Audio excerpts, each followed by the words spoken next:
শুধু ভাই বোন শ্যালককে নয়, চাকরি দিয়েছেন নিজের গৃহকর্মীকেও।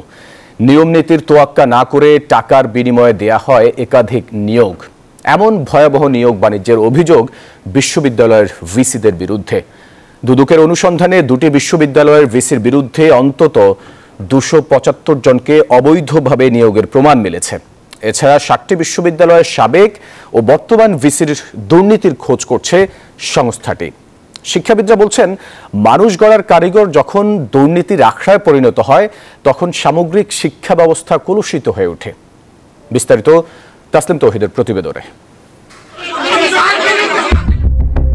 গেল ফেব্রুয়ারিতে নিয়োগ বাণিজ্য দুর্নীতির অভিযোগে শিক্ষকদের তোপের মুখে পড়েন কুষ্টিয়া ইসলামী বিশ্ববিদ্যালয়ের ভিসি প্রফেসর শেখ আব্দুস সালাম। শুধু তাই নয়, তার বিরুদ্ধে ফাইন্যান্স অ্যান্ড ব্যাংকিং বিভাগে শিক্ষক নিয়োগে ঘুষ গ্রহণ ও অবৈধ লেনদেনের অভিযোগে একাধিক অডিও ফাঁসও হয়। কারোর সাথে তোমার যদি হয় সিন্ডিকেট, যদি হয় তারপর জয়েন করার আগে কারোর সাথে শেয়ার করলে না, তোমার বাপের সাথেও নাই, ভয়ানক ভুল হয়ে যাবে। কিন্তু এসব ঘটনায় দুর্নীতির খোঁজে মাঠে নেমেছে দুদক। যদিও এসব অভিযোগ অস্বীকার করেন তিনি। কোটি ভাগের এক ভাগের সাথে আমার কোনো সম্পৃক্ততা নেই। আমি এই জাতীয় কি ঘুষ এবং নিয়োগ বাণিজ্য, এই পুজ ফোড়া কিংবা ইসের ভিতরে পুজ থাকে না, আমি এই পুজ খাওয়া লোক আমি না। কুষ্টিয়ার দুর্নীতির অনুসন্ধান চলমান থাকলেও সিলেট মেডিকেল বিশ্ববিদ্যালয়ের সাবেক ভিসি ডাক্তার মোর্শেদ আহমেদ চৌধুরীর বিরুদ্ধে নিয়োগ বাণিজ্যের প্রমাণ মিলেছে দুদকের প্রতিবেদনে। 141 জনকে অবৈধ নিয়োগ দিয়ে সরকারের 5.5 কোটি টাকার ক্ষতি সাধন করেছে বলে অনুসন্ধানে উঠে এসেছে। এ ঘটনায় সাবেক ভিসির পাশাপাশি ভারপ্রাপ্ত রেজিস্ট্রার নাইমুল চৌধুরী সহ 58 জনের বিরুদ্ধে মামলার সুপারিশ করেছে দুদক। এই ঈদে দেশ জুড়ে কেনাকাটার ফুর্তি হবে শুধু বিকাশে, সাথে ডিসকাউন্ট কুপন, ইনস্ট্যান্ট ক্যাশব্যাক। অভিযোগ প্রাথমিকভাবে প্রমাণিত হয় তাদের বিরুদ্ধে মামলা করার প্রস্তাব আসছে এবং এই মামলা যদি হয় তাহলে তদন্ত হবে। তদন্ত হয়ে যদি দেখা যায় দোষ প্রমাণিত হলো তাহলে আমরা চার্জশিট দেব।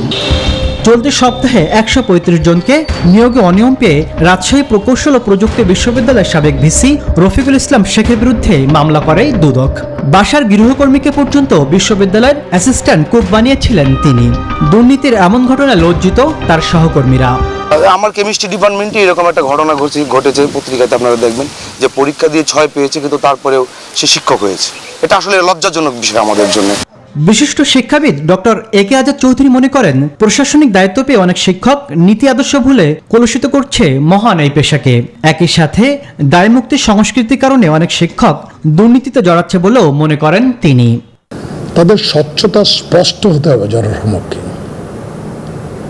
ছোটখাটো পাওনা, প্রাপ্তি, লোভ, আত্মীয়তা অথবা লেজুর বৃত্তি, এজন্য যেন তার চরিত্র কুলসিত না হয়, এটাই কাঙ্ক্ষিত করব। এছাড়া রাজশাহী বিশ্ববিদ্যালয়ের সাবেক ভিসি প্রফেসর আব্দুস সুবহানের বিরুদ্ধে শিক্ষক নিয়োগে অনিয়ম ও ক্ষমতার অপব্যবহার সহ বিভিন্ন বিশ্ববিদ্যালয়ের সাবেক ও বর্তমান ভিসিদের বিরুদ্ধে অন্তত 7টি তদন্ত দুদকে চলমান রয়েছে। তাসলিম তৌহিদ, নিউজ 24, ঢাকা।